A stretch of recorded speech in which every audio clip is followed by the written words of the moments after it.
Being a successful entrepreneur isn't just about offering an outstanding product or service. It's also about how to get your product or service in front of the people for whom it provides value. Now, this aspect is called marketing, and it's necessary because the number one reason most businesses fail is due to lack of cash flow. And the root cause of that is the absence of making a compelling offer. It's really that simple. But the question is, how do you resolve that? Well, most people scour the web and end up in a jungle. It's a place where you find yourself overwhelmed and more desperate for a way out. So that's the metaphor for today's interview, because trying to leverage the internet to accelerate your business is like trying to swiftly navigate through a jungle in the dead of night.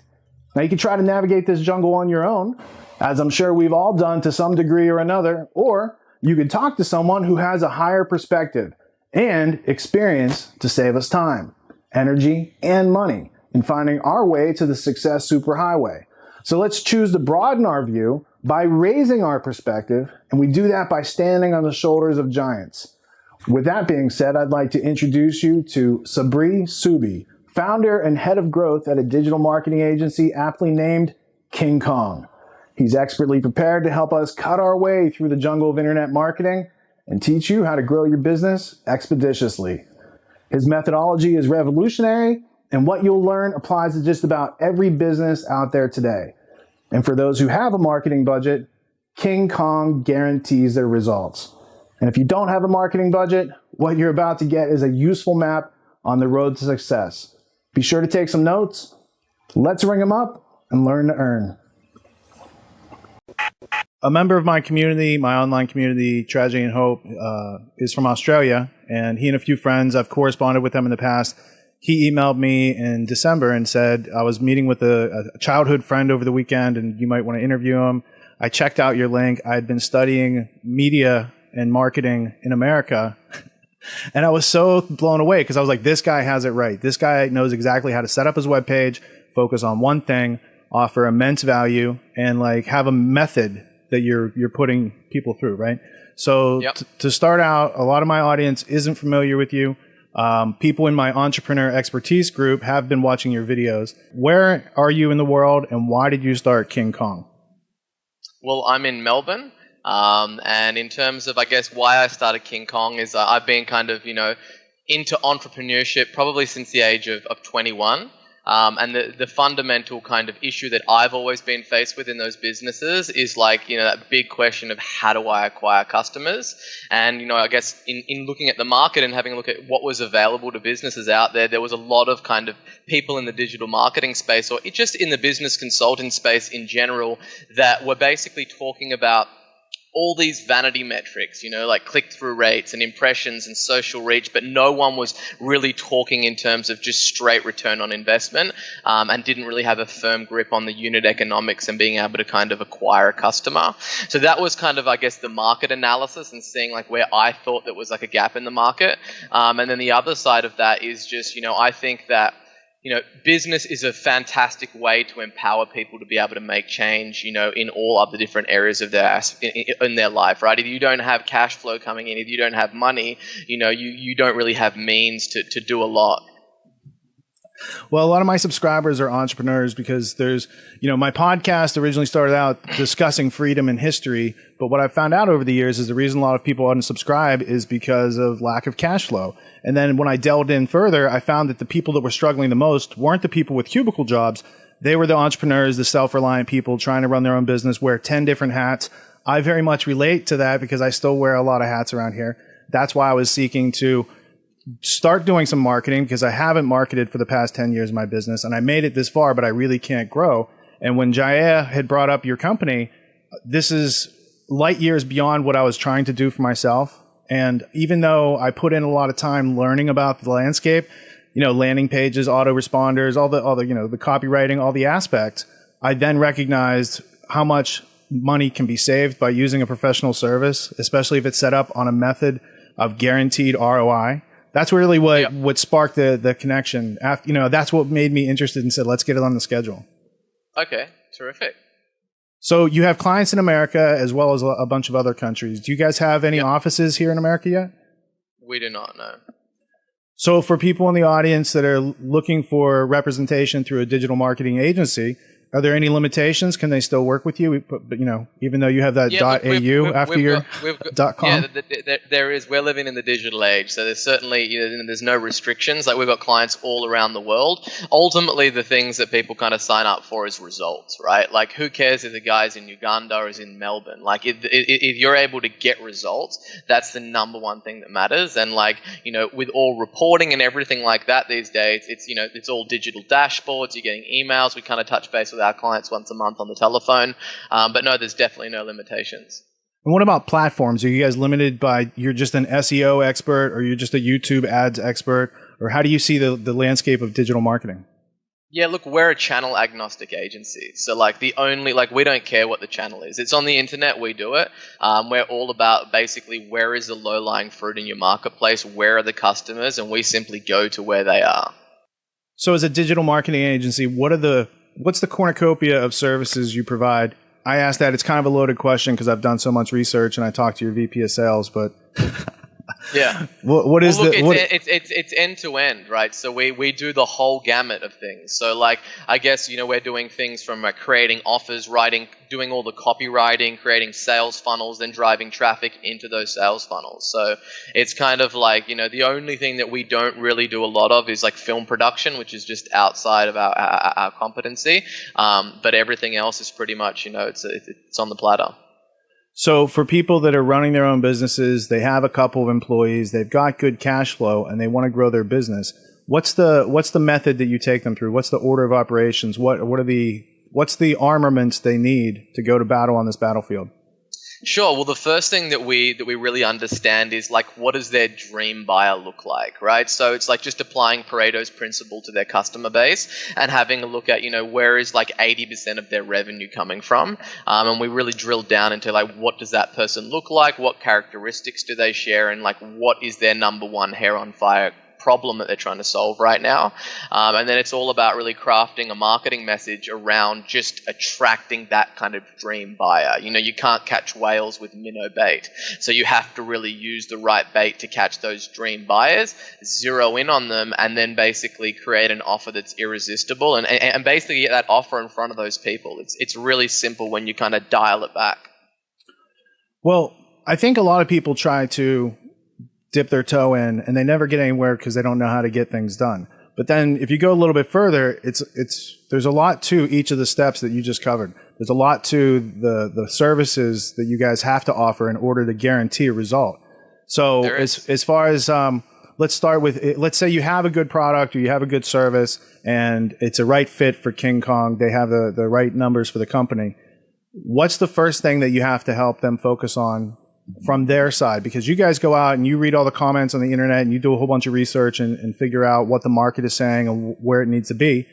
Yep. What's the first thing that clients end up having to do on their end? We've got an onboarding questionnaire that they have to fill out that's quite detailed and comprehensive, and just gives us a real good understanding of what their sales process is, who they think their ideal buyer is in that market, how they currently selling, how are they generating leads, and really kind of understanding their business a little bit more, and then kind of going out and having a look and also finding out what their goals are, right? Because you don't want to come up with this crazy killer growth strategy if someone is just a mom and pop business and they're kind of happy sustaining that. They only want 1 or 2 clients per month, right? So it's a completely different plan from someone that's looking to scale out their business and be in multiple states and do that. So really it's identifying what is that end goal that they're trying to achieve, and then we kind of work backwards from there and have a look at what's going to need to happen in order for them to be able to achieve that desired outcome.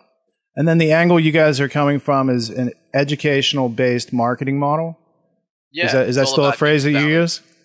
Yeah, so we basically use value marketing, right? It's just all about providing value to that audience, and that's definitely the model. It's just completely different from how traditional selling is done, where businesses kind of lay out all their wares and say this is what I got, I got the biggest range and the lowest prices. You should buy from me right now. But more so just kind of looking at how can you just provide value to that marketplace and really educate them along that way, and be kind of positioned as that trusted authority in that space. one of the steps that I was fascinated with during my study process, and then I realized by looking at some of the samples that Dave sent me, Dave Ross, that I can try to do it myself, but the composite of all the layers of expertise that come together in the landing page really are held together by the quality of all those layers. And if I can't learn how to do all those layers expertly myself, then I'm wasting time and money. And so then I was already enamored by, education-based marketing model where you're giving people value up front. And I've put out a lot of free content over the years, so I really resonated with that. But the next struggle is, the landing page, the email autoresponder, writing the copy for all these things. As an entrepreneur, there comes a time where you have to decide if you want to grow and then you want to scale up. You can't do it all yourself. You have to learn how to delegate. And I had kind of been discouraged looking at the American market space for all this for, 12 months. I didn't find anyone where I was like, that's one-stop shop where I can just talk to a couple people and get SEO and YouTube and all these other things that I had planning to do taken care of. Do you find that there's a lot of customers that have that same want, that there's like, they just want one-stop shop? I don't want to have to find someone for SEO, find someone for copywriting, find someone for video production, although I probably take care of that myself. But I would work with people to write that copy in a more succinct way because I'm very verbose.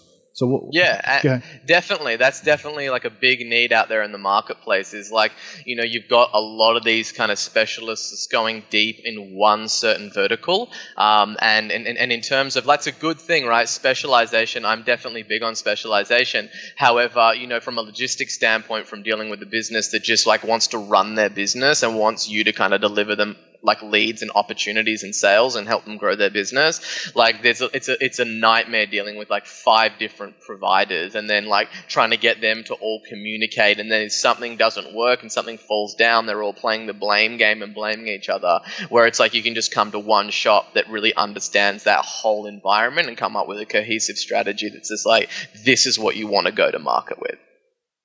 And I'm sure that the customer is involved in all those steps of the process, but it's more of a consultation stance where they're, here's how we would describe ourselves, but then the copywriters come back and say, here's actually how people could understand what you do. Because the problem that, I have some subscribers that have businesses, but I also have clients for consulting. And a lot of times it's coming from tech speak, and they put that on their website and they think this is a brochure website and it should just have a bunch of tech speak. And I said, the customer that you're supposed to help has no idea how you can help them from how it's written. So that's the starting place I've noticed from a lot of people that I've talked to.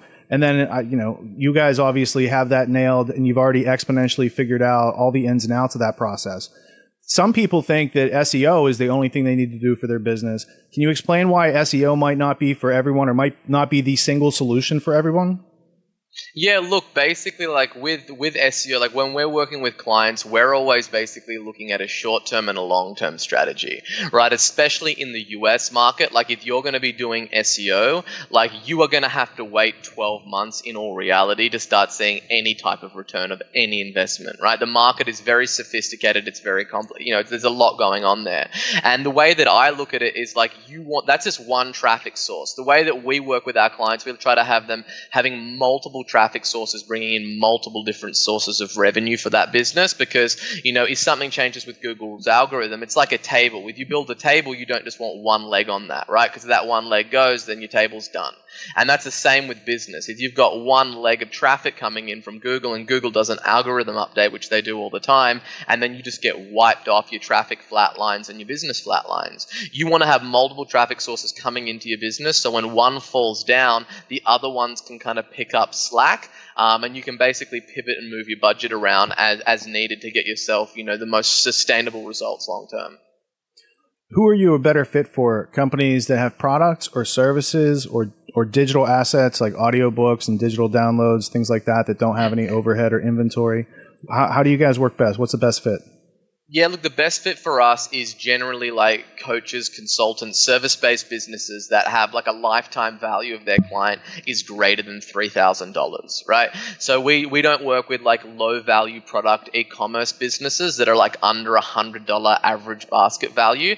That's just not the right fit. You need to have a very comprehensive sales model, sales funnel dialed in to make the unit economics stack up in that scenario that are profitable. So we generally like to work with people that kind of have, more kind of fat margins, so to speak, and that there's kind of, there's room for error, so to speak, in terms of, if they're not the best salesperson, they don't need to convert a whole lot of leads into sales in order to make that whole exercise profitable. So that's kind of like our sweet spot, is like high-end service professionals.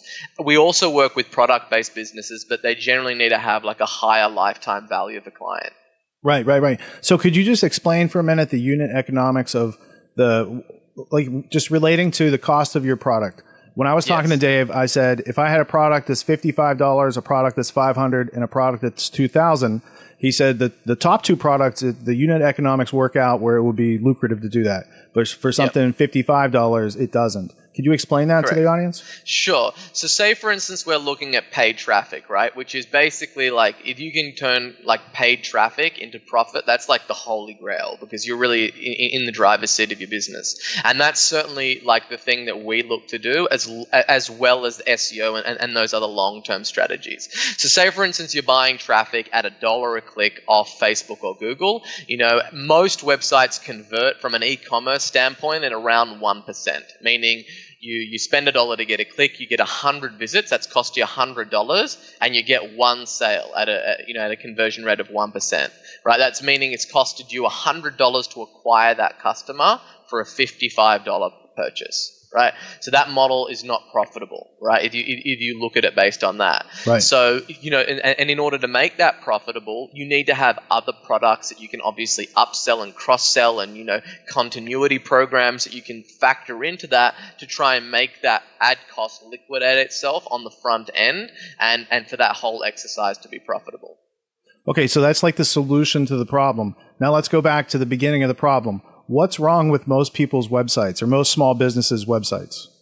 They're basically doing the equivalent of walking into a bar and asking somebody to marry them on the first date, and it's just so far gone from what's going to be the reality of the situation, right? So if you look at like in any given market, there's around 3% of people that are looking to buy right now. So we've got this thing called the larger market formula, and that basically we've studied and seen that 3% of the market is looking to buy right now. And the thing is that most businesses are kind of just treating everybody else, like the other 97% of their marketplace that's on that website looking for their products and service, like they're ready to buy right now. They get a quote, we've got the best range, the cheapest prices, and they're basically just going straight in for that marriage commitment without doing any of the other steps that's required. Like, perhaps inviting them out to dinner, buying them a drink, going for a movie, providing value to that person. And there's different levels of commitment that are involved along that way. And what most businesses are doing is that they're lazy, and they're basically expecting for them to just be able to go out and talk to strangers and ask them to marry them, and for them to be very, very competitive.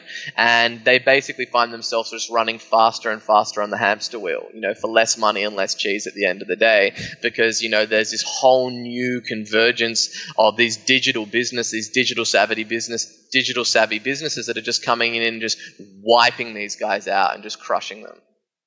Well, and there's also the aspect of, I remember one of your interviews, you talked about how most people, the business says, established 1926. It's like, that's not what the person who's looking to solve a problem doesn't care about that. What they care about is that about the problem, that you're an expert in this area, you can help them expeditiously, and you might have some free way that they can do it and some paid way they can do it. And, they have to look no further. Right? Yeah, sure. And that's like, most businesses are just like, they go around like the guru model, where they're just talking about themselves all the time and how great they are, where no one does give a shit about any of that. Do you know what I mean? Like, the whole thing they care about is that they have a problem and they're looking to solve it. And if you are able to describe in greater detail that person's problem than they can themselves, they automatically assume that you have the solution to that problem. And you really need to basically focus all of your marketing around just helping that market. They don't care about you. They don't care about your products and your services, so to speak. They care about reaching their desired outcome, and your products and your services need to be the delivery vehicle of taking them from where they are to where they want to be. Right, because most people will pay to get rid of a problem that they have and don't want, and they'll also pay to get skills or get something that they want and don't have. right? Correct. And none of these things that we're talking about are taught in school in America. Did you learn about any of these entrepreneurial ideas in the school system? I did not. I learned them, in the trenches, on the front lines, like getting my teeth kicked in, like since I was the age of 17, doing sales, one-to-one, one-to-many, door-to-door, cold calling the works. I've made over 1 million cold calls in my life, and that will teach you a hell of a lot about, human psychology and what makes people buy and what motivates people. Now, early in your career, did you do cold calls face-to-face, knocking on doors? Yeah, I've done a bit of door knocking. Predominantly, my stuff has been over the telephone. So yeah, like my first sales gig which was my first time full-time job when I was 17, and I was, I absolutely sucked. It was horrible, and that was really for the first 2 weeks, right? Because I'd never been taught any of the things of how things actually work in the cold hard world, and I had to learn very, very quickly. And it was kind of like I had like a pivotal moment for me. It was just like I was really struggling, and then I kind of just I finished work one day and I was just thinking like, why isn't this working? Why are people so rude? Like, why am I not getting like the cut through that I need?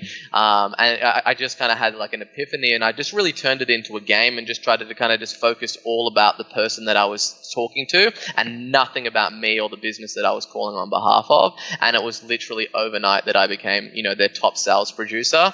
And off the back of that, I traveled the world selling pretty much anything that you can imagine, from telephones to mobile payment devices to legal will writing services over the telephone to, anything that you can imagine. I pretty much sold it. And I've always been the top salesperson at every company I've ever worked. Well, that's outstanding. And I can relate to that because I had a career in sales and I learned about it trying to pay for college. Then I realized after learning to run my own business, I didn't, I still got a degree. You dropped out, right? I did, but then I did go back. I had 2 units, and I'm big on finishing things, and I went back and I finished those. All right, so a lot of people who tune in are also seeking alternatives to going to college, and they're trying to start their own business. I think it's important. Some of the skills that you've learned outside the outside the school system, it's not even a skill system; it's a school system. Other than that, you've had to learn time management. I've heard you talk about Marcus Aurelius and philosophy. How has Stoicism helped you balance this massive entrepreneurial effort? Sure. Well, look, I look at the Stoics, and I think the biggest thing that I get from them is just not letting the highs be too high or the lows be too low. And as a business owner, it's really not a sprint, right? It's a long distance run. It's an emotional game, and more so, it's an energy game. So I really look at, rulers like Marcus Aurelius and learning, from his letters and things that he wrote when he was commanding such a great empire, and have a look at, how did he kind of manage that emotional roller coaster, and what are the things that he went through. And I think the big thing is just like really kind of being modest, and also not allowing any successes that you have along the way really get to your head, and know that you need to be a master of your craft. And also when you have times that are challenging and that are testing you, that the hottest, like the hardest of steel is made in the hottest of fires, and just to basically go through that process and really just enjoy it, and know that like it's weathering you as an entrepreneur. Right. And like the thing is that the really interesting thing is with entrepreneurship, it's not like, athletes and sports. I always look at athletes and the people that are at the very, very top of their game, and I try to have a look at, how do they master that mental game. But the thing is with sports people, as they get older, they get worse. They get slower and they get injured. With entrepreneurs, we get sharper, right? We get more weathered. So I really look at the Stoics and have a look at how can I learn from balancing those highs and the lows, and knowing that like, every step that I take, every setback that I have is just making me stronger as an entrepreneur. Now, I remember one of the interviews when I was doing research for this, you talked about when you first started out, I think it was a $50 computer from a friend. You were in an apartment. That had to be a very stressful time where you weren't sure where you wanted to go, and you had to take a leap of faith. Can you talk a little bit about that time? Because I think it's very inspiring to younger people trying to figure that out. That's a critical point, that you could turn back and go to a cubicle life, or you could go this other way and, off the beaten path. Yeah, sure. Well, the thing is, yeah, I was basically started out in a rented bedroom with an old computer that my girlfriend had bought me actually, and I had $50 to top up my VoIP account to actually make calls. And yeah, it was really one of those kind of moments where I guess for me, like I was like everybody else, right? You all have to start from somewhere, and I was researching online, looking at blog posts, doing courses, attending seminars, and doing all those things, and it was kind of like every other day there was always like a fly-by-night kind of marketing tactic or shiny object, as I call them, had kind of come in and taken my distraction. And I tried those marketing efforts and none of them had worked. And I'd recently gotten married, I had no money in the bank and I had to pay rent. And I basically, thought of like, either I had a knife to my neck and this had to work, what would I be doing? And I really just started kind of relating all the things that I had learned in one-to-one selling and salesmanship and kind of applying that to my business. And that's really kind of where I had that breakthrough. And look, when you're starting at ground zero and you're on death ground and your back's up against the wall and you have to make a move to make something happen, it's amazing what, the human psyche would do. So I just created a ritual for me that really worked in terms of keeping me motivated. I'd go running at, 5 a.m. in the morning in the middle of winter when it was pitch black and freezing cold outside, and get myself in state. And then I would call all day long to get my new customers, right? I didn't have a whole bunch of money or capital or venture capital saved up. So I really had to use sweat equity, and really build the business off just cold calling and bringing in new customers. For those of you playing at home, he dropped a little Sun Tzu reference in there. That was talking about the death ground, right? So let's talk about getting up, because all those things you just described in the last 15 seconds, getting up when it's cold, it's dark, you got to go for a run, then you do a bunch of cold calls. Did you want to do those things like instinctively, or did you kind of discipline yourself to be like, this is what I need to do to be successful, and I wasn't doing it before and I need to do it now? Correct, and that's really what it was. It was just, some people, like you're either going to take action from a place of motivation or desperation, and it was the latter for me. So basically, you have to get discipline. Successful people are willing to do all the things that unsuccessful people aren't willing to do. And if you look at all the successful people throughout history, none of them, not one of them, made it without a lot of hard work. And that's really the only thing that you can control, right, at the end of the day, is the effort and the amount of work ethic that you put into something. So of course I didn't want to wake up. Of course I wanted to stay in bed, with my wife and get up late and kind of cruise, right? However, it was just about creating this discipline routine and this program that really just keeps you on the straight and narrow and just keeps you kind of moving forward and basically looking at the goals that you want to achieve every day and make sure that you've got a plan in place to kind of support that. This is something I didn't see in any of the other interviews. Do you have a philosophy regarding failure or its necessity in the formula for success? Yeah, look, obviously failure is a massive, massive part to success, right? If you have a look at, anybody great throughout their time, it's like, there is no progress made without failure along the way. And it's really interesting if you look at successful entrepreneurs. It's like without fail, every single successful entrepreneur that I have ever studied has had 2 or 3 kind of failed businesses on their belt along the way. And failure is just really that kind of learning opportunity. And I think that, the people that fail are the ones that are the hungriest. You look at Michael Jordan before he went on his super tear and just crazy, just dominated the NBA. He came from a place where, if you look at him when he was losing those finals, when they made it into the finals, he was crying. He was emotionally just distraught. And it was really all those failures that just fueled that guy up, that just became this beast and really became the greatest NBA basketball player of all time. And I think that failure is that fire that really keeps you going. And it's not like once you see some level of success that you don't have your failures along the way. The reality of it is, even what I do in my business, 80% of the time it fails. I think that's par for the course. I think to learn how to do sales, which is something I want to ask you about in a second, I think to learn, you have to build up, you have to weather, you have to build a thick skin. I trained myself by just, saying, let's go collect 10 no's. Because as you go out and interact with people and try to collect those no's, you're learning from each experience to eventually, it's hard to do that. I bet right now, if you talk to 10 customers, it will be hard for you to collect 10 no's. You might get 2 or 3, you might get 1 or 2 later, and you'd close a couple, right? So sales is part of every successful business. It is not taught in American schools, nor is it offered as a college course. How did you learn sales? And why do you think it might not be included in education? What types of things does it allow you to do in life that they might not want you to know about? Yeah, and look, that's a fantastic question. And look, sales really is it is the thing. It is the number one skill that anybody can acquire. I've got a daughter that's 16 months old right now, and as soon as she can start talking, she will be doing selling. That's the first thing that I want her to do.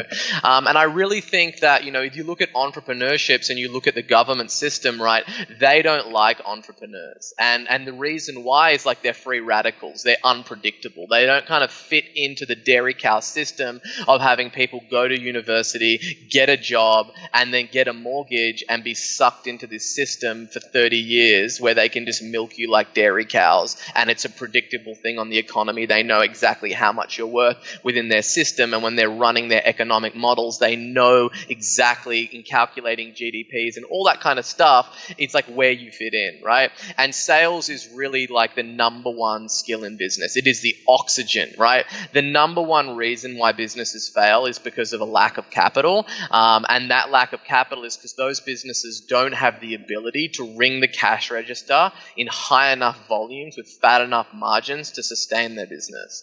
And I really think that, sales is when you boil it down, it's having the ability to communicate effectively.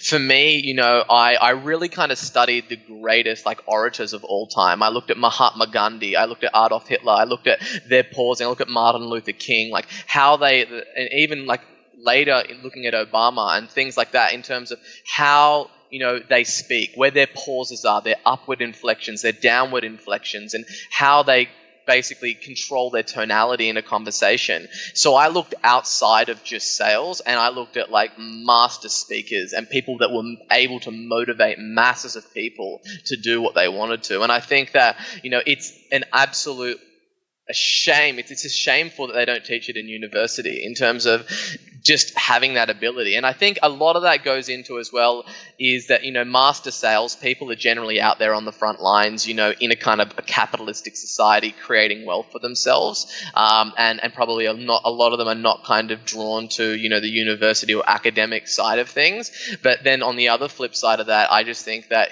sales is one of those things that it would breed a lot of really free radical entrepreneurship, and that's something that whether the government says that the businesses are the backbone and all that kind of stuff, they're not really creating an environment that's conducive for businesses to thrive. Well, I think sales has become a taboo, and that's why a lot of businesses are failing because people don't want to get into sales. But when you get down to it, it's really just a way of providing value through solving problems for people. And sometimes it's with a product, sometimes it's with a service, but it's always through asking questions and not trickery, right? So don't you feel that you're actually helping people solve their problems? And if you just present it like that, you don't have to do sales. You just have to talk to people in a normal manner, right? Yeah, and that's the thing, right? The sales racket kind of has this sleazy kind of used car salesman connotation around it, but in all reality, that's not sales, right? Sales, as I said before, is having the ability to communicate effectively. And it's really about solving problems for people. And whether you like it or not, you are in sales. Every single person walking this planet is a salesperson because, you don't need to be selling something and asking somebody for money. You're selling your ideas. You're a writer. You need to sell that novel, that manuscript. You're in a relationship. You need to be selling your partner on where you want to go away on holiday or what's the right decision or the best school to send your children to. So all of those things is sales, right? You're trying to basically motivate someone and get them to buy into an agenda that you're setting. If you're a manager in a company, what are you doing? You're selling those ideas and those management philosophies to your team members. So you really need to kind of understand that you can't say, oh yeah, that's sales. No, you are a salesperson and everybody is a salesperson. And the way that we look at it is you don't want to basically be jumping in a call, jumping in an environment and trying to sell somebody your solution. What you do want to be doing is doing a diagnosis before you can write the prescription. And that's where a lot of sales salespeople kind of get it wrong, right? In the medical profession, like a prescription without a diagnosis is malpractice, and it's the same thing in a sales environment. You want to basically be doing a needs analysis and finding out what that person is trying to achieve. What is the problem in their life that they are trying to solve? And then basically, if you have the right solution for them, then writing them the prescription and letting them know that. And if you don't, that's also where you need to be honest and not try to sell everybody that's not going to be a great fit, because that's just going to come and bite you in the ass later. And just saying, hey, like, look, for where you want to go, unfortunately, I don't think I'm your guy. I'm not the guy to take you where you want to go, and just be honest in that process. Well, I think that's exactly how your site is set up, ironically, because everything you just said, I was thinking about the first time I went to your site. I was like, this is smart because it's asking me questions and it's trying to figure out, the site's trying to figure out, if not, we can play together. And that's how you weed out leads that you wouldn't want to deal with. And you also identify potential customers and you identify hot leads. So I thought that simplicity and the brilliance, it's focused on one thing. And let's talk about the sales funnel for a second. So when you go to your site, and when I go to your site, I put in my email and I get on an email list. I've been on a lot of email lists. I've seen a lot of copywriters. I've seen a lot of these, these sorts of things put together. First off, the one that I get that comes from you is top notch. It's always like timely and relevant, and it's not too often. So I do take time to read it. And then once you get in through the front page and you go through the webinar and whatnot, the videos provide so much more value than just a text email copy. Do you want to talk a minute just why you guys would use videos? And the videos are of testimonials, so you get to hear other clients raving about the service, which I thought was brilliant. And most people that I see are still sending some sort of text. Talk about why you use video in your autoresponder. Yeah, sure. Well, look, the way that I kind of look at that whole process, right, from the beginning to the end, is like, to come back to the analogy that I used before about walking into the bar and asking someone to marry you. We want to take that opposite approach, right? The very first thing that we want to do is lead with our best foot forward and say to you, hey, like, here's a great piece of information that's going to help you go along the way and kind of solve the problem that you have. And that's the very, very first transaction that takes place in our sales funnel, right? So you're basically buying that piece of information, and the currency that you're using is your name and email address. And if you have a bad experience from that transaction, there is no way that you will ever become a client. And then kind of after that, then that's when we want to go on to further kind of deliver just so much value to you, and really just help you solve your problems, whether or not you choose to buy from us. And that's, that video sequence that you can see is something that I've created called the Magic Lantern Technique. And it's all about taking someone from where they are right now and really kind of holding them by the hand and then guiding them down this path with your magic lantern and kind of illuminating the way for them to get to what that desired outcome looks like for them. Video is a very powerful tool, and I guess what happened to me is that, throughout my years of becoming a salesperson and being the best salesperson at every place that I'd ever worked for, and I was always looking to sharpen the sword. Like a samurai, I wanted to fold back the metal and sharpen the sword and get it stronger and stronger. But there's only so much that you can do with that, right? There's only so many hours in the day. There's only so many calls that you can make. And that's when I really kind of had what I call the graduation, when I graduated from doing one-to-one selling and started doing one-to-many selling. And really what I've done is applied those salesmanship principles that I've learned and really perfected over my years in becoming a master salesperson. And, just providing a system and really cloning myself to just basically be able to robotically pitch thousands of people a day rather than hundreds of people a day, right? I was focused in the beginning on cold calling on 100 businesses. Then I learned how to write ads that would go on and cold call on 100,000 people a day. And that was really a pivotal change for me. And what you can see in that whole sales funnel process is me kind of canning and cloning myself and modeling myself and basically creating an army of me to go out there and be able to kind of pitch and deliver value to thousands and thousands of people a day. Well, let's then talk about, because the piece that I saw that exemplifies everything you just said is the webinar. I am a customer of Webinar Jam, so I'm familiar with some of the ins and outs, but all I know is I clicked on an email and 15 minutes later I'm in a webinar, and it was a good webinar and I learned a lot. And do you want to talk about how and why you do that? Because I think that's part of your multiplicity, your replicating of yourself to do many sales calls at once. Yeah, like I'm always looking for assets that I can create in my business that will generate me revenue over time without me having to expend the same level of energy and activity on those things, right? So basically, like what a webinar needs to be is exactly like how, I would handle, a consultation with a prospective client. Is like I'm not going to, like a lot of people that do webinars, they do them wrong, right? They're very shallow on content, and then half of the webinar is just like grabbing that person by the throat and like, squeezing their throat and making them buy. Where that's like By now, it's going to end in an hour. All that BS. So basically the model that I want to go down is just really lead with my best foot forward again and provide a whole lot of value, and then basically segue and deliver into a pitch, right? I understand what are the steps in the process it's going to take in order for me to sign up a client, and I understand at some stage in that process that I'm going to need to get on the telephone with somebody, not myself personally, but my team here. And what I want to make sure that I'm doing is that those calls that are taking place are the hottest calls that I can possibly deliver to my sales team. So that webinar is really a way for me to just to deliver a concert pitch and just the best pitch that I can 24 hours a day, 7 days a week, like clockwork. It never goes away on holiday. It doesn't get sick, and it's always just A1. And that delivery vehicle is always there working for me, and it's an asset in my business that is just like a workhorse. And it's using automation and using video and a lot of these elements to kind of do a lot of that grunt work that people are paying high-priced salespeople or qualifiers and telemarketers to do, when you can use technology and leverage that to automate a lot of that process. Well, you built a lead generation machine, and then it goes to work in a variety of ways. A lot of people would then try to do some email, but you guys actually do a live call where you talk with a real person. And in my case, it randomly worked out that I talked to your VP of sales.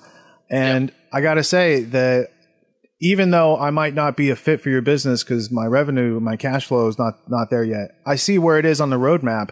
I think that's the valuable service. If you guys can weed out people that wouldn't do business with you at all, you talk to people like me and above, people who either need to put it on their roadmap, that's the next thing to do, or people that already are chomping at the bit, they've been doing it wrong, they've been spending a boatload of money and no results, right? Yep. That roadmap itself, you claim it's worth $1,000. That's a legitimate $1,000 piece of information right there, because it tells 100%. You, it saves even if your time's worth $100 an hour, it saves you 10 hours of research time trying to figure that stuff out for yourself. So that's a fair claim. And a lot of places, they may make a claim about the price and they don't really deliver that, and they're not really looking for that. But it's a legitimate call to try to help whoever's on the other end of that call with the business, right? And I think that's the right way to go about it. The telephone provides such a higher level of granularity and understanding and, communication. It's a higher level of communication than just doing everything through email autoresponders, which I don't think most people read, right? But talking to people, that gives a higher level of trust and confidence, and they're actually trying to understand what your business is. So I found that to be an awesome experience, way outside my expectations. But that was a result of doing the webinar. So I see how you strung everything together for your own business. And like one of the guys says, I think it was the yoga teacher in the video, in the testimonial, that, you recognize when you're being marketed to in the top, the purest, the most excellent way. Like it's an art form, right? And I want to talk to you in a second about the case studies and the people you studied to practice this art form. But I don't see a lot of other people practicing in this way. I think this is the way that it's voluntary, it's full faith and credit, like on the table, here's everything that's going on. I think it brings it into a new, brighter light, because before it's like, I'm sure you've heard the Bill Hicks, marketing and kill yourselves and that sort of thing, right? It's just like salespeople, lawyers. There's a whole bunch of people with that reputation for their livelihood, but it comes down to what individuals do. And I've seen a lot of people in marketing try to do it, the wrong way, the brochure way, right? I think you have a fresh and innovative way, but a way that's been proven and tested and is measurable and is run by a method. So I think that's fantastic. I wanted to learn more about it for myself. And how did you, I want to go back to, kind of the building blocks of how you did this. Let's talk about some of the case studies that you really kind of took under your wing and you introduce in some of your media. And that to me is one of the best hallmarks of a great mind, is that not only are you expressing it, but you're like, hey, if you want to learn more, go read, David Ogilvy's book, or check out, this other book. So how did you come to, since nobody's telling you to do this in your entrepreneurial career, when did you decide that you need to read like decades old, centuries old books, Pareto, Ogilvy, these other guys? Yeah, well, look, I think for me, it was like, everybody these days is a guru, and a guru is just like an out-of-towner, right? Like, there's a lot of people out there that they're kind of are talking a good game, but then cannot deliver, unfortunately. Like, the great thing about the internet is, it's basically being able to disseminate information wide, for free, just like what, you're doing over at Tragedy and Hope.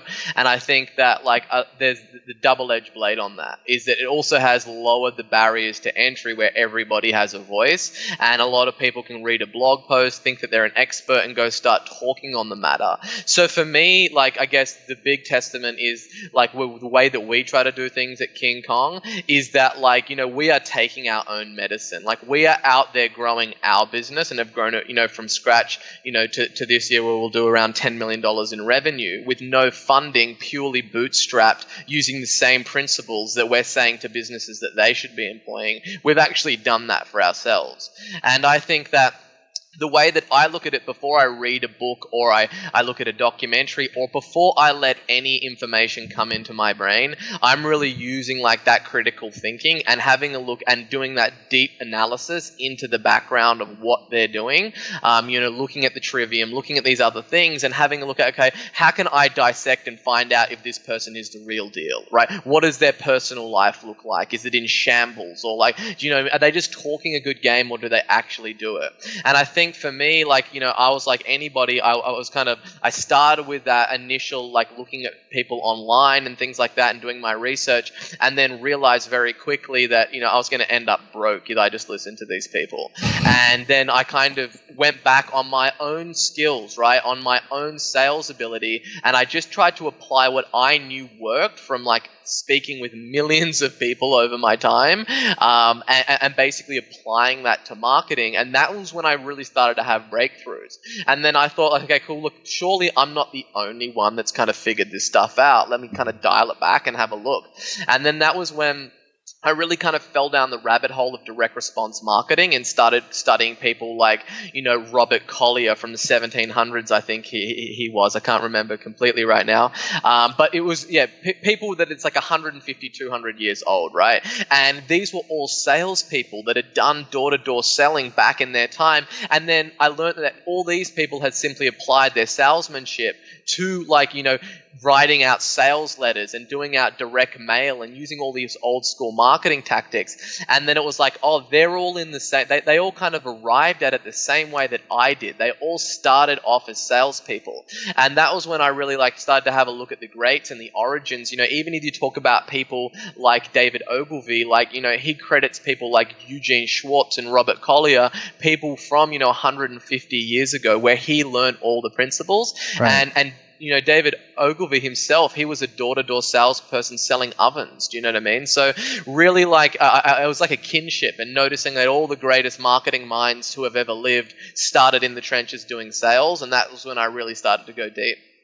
Did you know David Ogilvy was also in MI6? He was a British spy in America pre-World War II and worked in D.C. He's an interesting character. But I dig what you're laying out, because the Trivium teaches if you want to learn something. Well, first off, the Trivium classically was used to indoctrinate people into a specific set of information, but people who use it as a method can learn anything they want. So what you did is you read Ogilvy, and then he refers to these books. You go, Robert Collier, I'm going to check this guy out, right? So you're learning the historical lineage and evolution of these ideas, which I think is part of the essence of learning.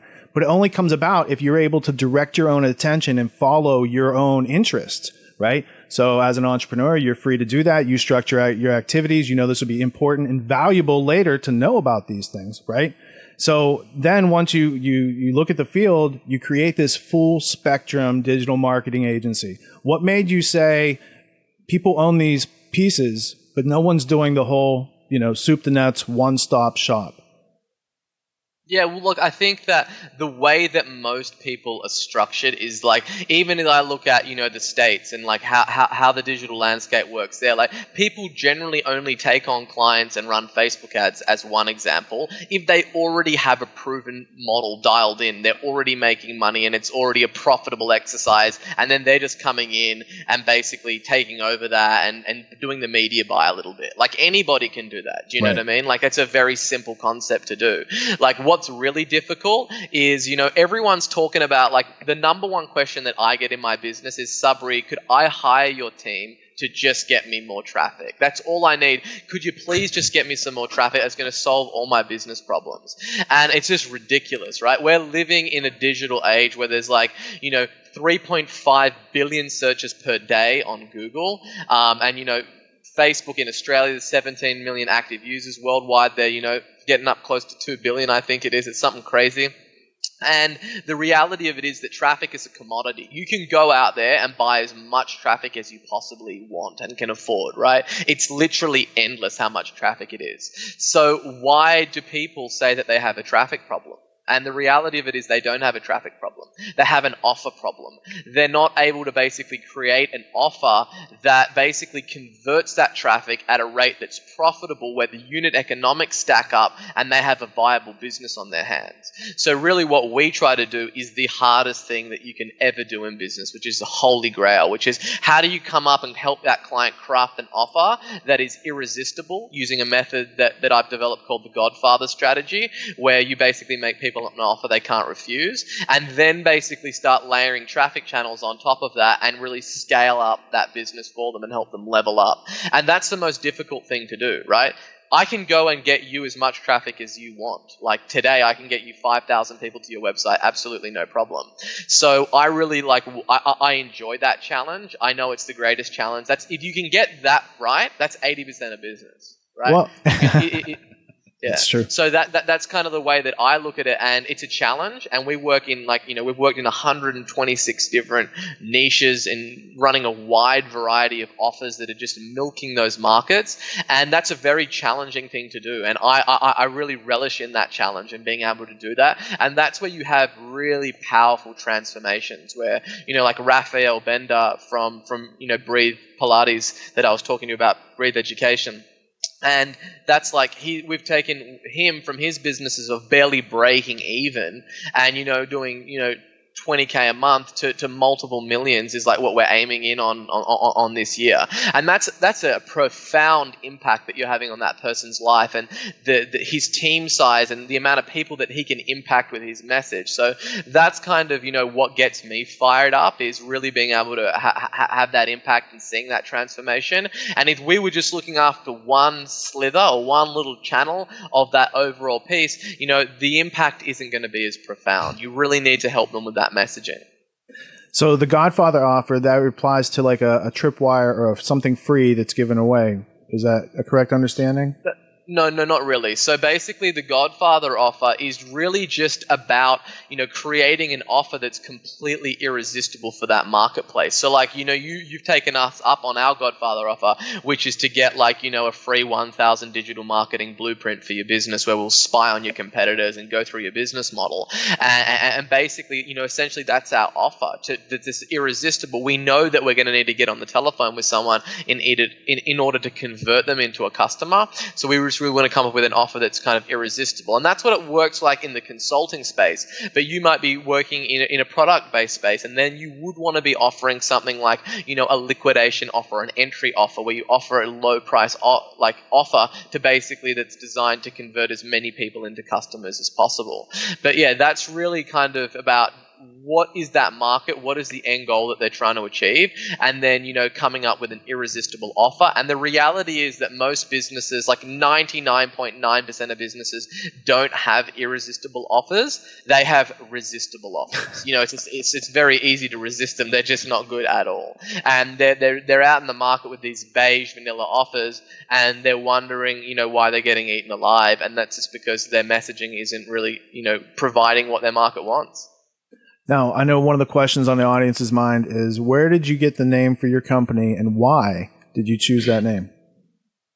First of all, I guess I've always looked at business, in that kind of the animal kingdom way, where it's like, only the strongest survive, and it's like that natural law where you've got like an apex predator that's kind of out there, right? It's the most competitive sport on planet Earth is business. It's not like, where like, in sports the season ends and you can have a little bit of a breather. There ain't no breathers in business. It is 24/7, 365.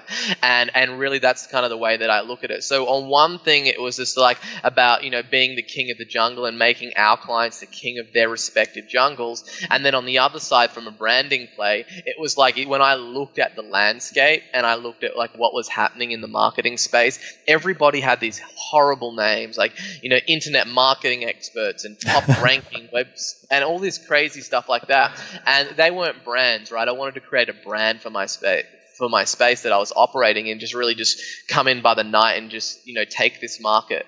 And really, you'll never ever forget that the name of the company that looks after your digital marketing is called King Kong. Well, I think it also entails the philosophy you guys have, because that's part of what you teach your clients is if you want to rise to the top of your market, this is how you do it. You can get to the top of the Google SEO rankings in 90 days. Like you guys have it worked out to methods and algorithms, and you can guarantee it. Talk a little bit about, you guys are the only place in Australia that guarantees. If somebody in America worked with you, is the guarantee stand, or how's that work?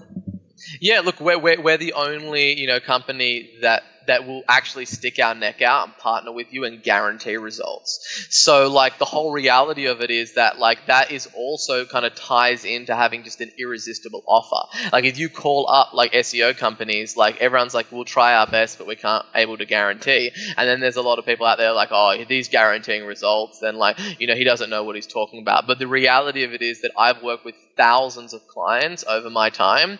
And, I'm really kind of willing to kind of share that risk and basically be able to guarantee results. And that's not going to be that you're going to be like, dominating your industry completely on Google in 90 days. That means that we're going to have you on page one of Google for a few of your kind of big money keywords and start to get that ball rolling and get you some traction. And if we don't, we simply don't get paid. So that's just putting our money where our mouth is, right? This is an industry that's kind of full of charlatans. Like, I have a thing where I say that there's kind of, in terms of marketing, like there's just so many marketing morons out there. There's just so much incompetence in this field of marketing that we really wanted to kind of separate ourselves from that as far as we could by willing just to say, hey, like, we're willing to kind of partner with you and be a partner in this and share some of this risk and guarantee you some results. Well, and I think that's another thing that people should consider as they go through the webinar process. Either the unit economics can knock you out, or the fact that you guys guarantee your work means you have to limit who you're allowed to, like who you allow yourselves to work with. But I think, again, the value that's communicated through the webinar and through the call more than exceeds the price of my email, which was the cost of admission, right? So as walking the walk in the Godfather Offer, King Kong definitely walks the walk. And I continue to be impressed. I'm even more impressed now that we were able to finally get on Skype and that we conquered daylight saving time changes between here and there. That was wild. As a last thought for the audience, I was hoping maybe you give them some sort of time saving tip. You seem to be really good at time management and focusing on priorities. And I know that Steve Jobs said that sometimes focusing means saying no. So what kind of tips do you have for people that are trying to get more done with the same amount of time?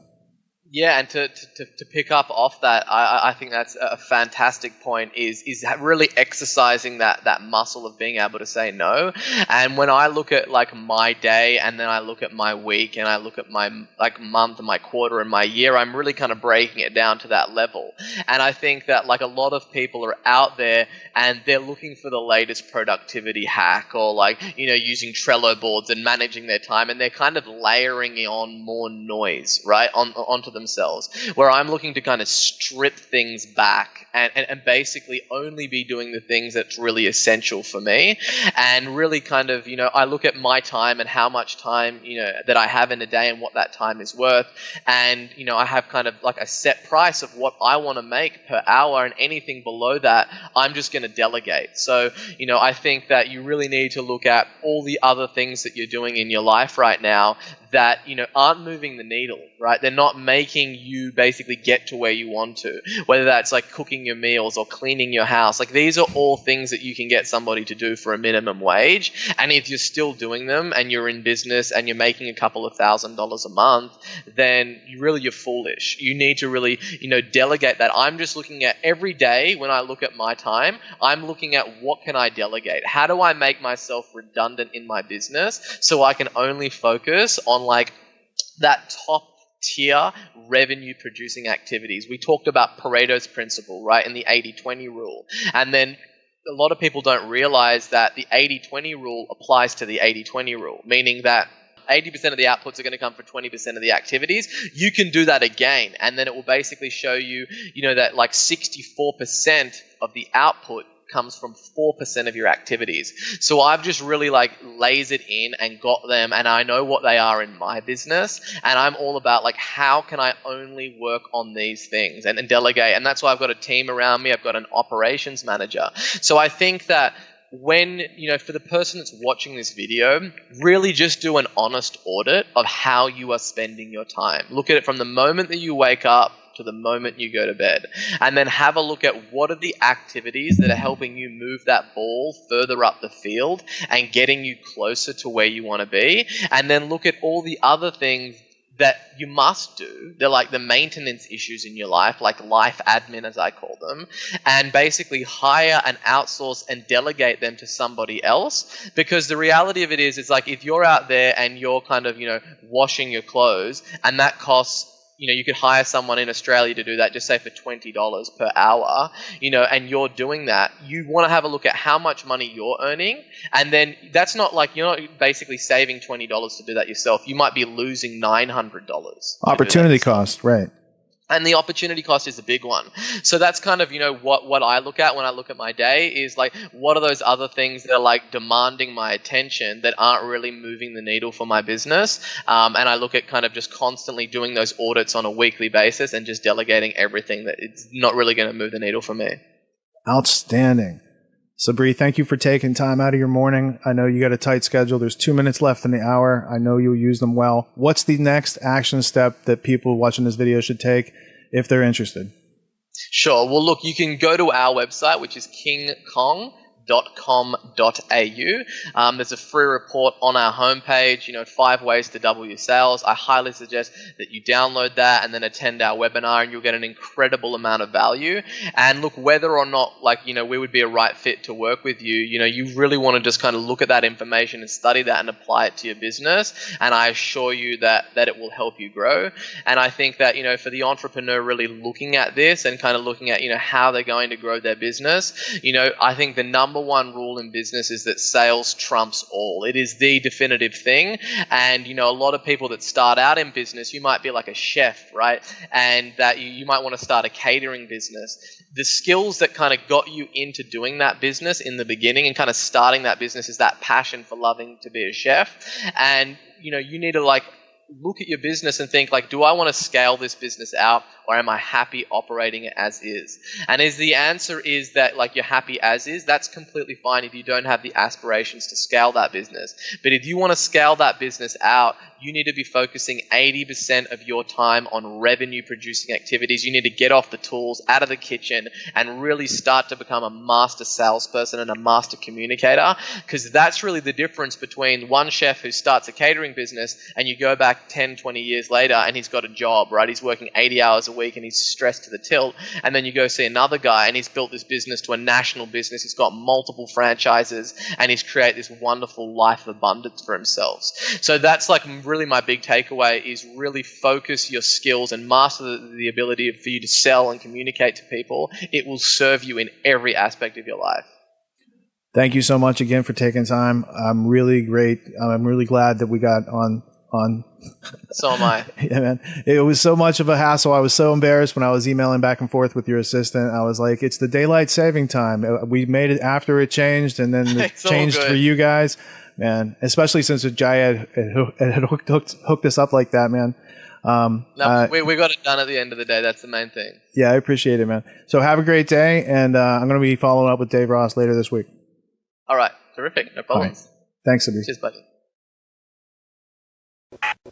I got a lot of value from studying marketing from Sabri's perspective, and if you'd like to know more, visit kingkong.com.au to get the digital marketing blueprint that he offers for your business. I'd also like to thank Jaya Takori, a longtime subscriber to the Tragedy and Hope online community, and a member of the Entrepreneur Expertise Group, for his hooking us up with his longtime friend, Sabri Suby. And I'd like to encourage you to keep growing in the right direction. Subscribe to Tragedy and Hope and polish your skills in the Entrepreneur Expertise Group, where each lesson in our curriculum helps you learn to earn. I'm Richard Grove. Thank you for tuning in and not dropping out.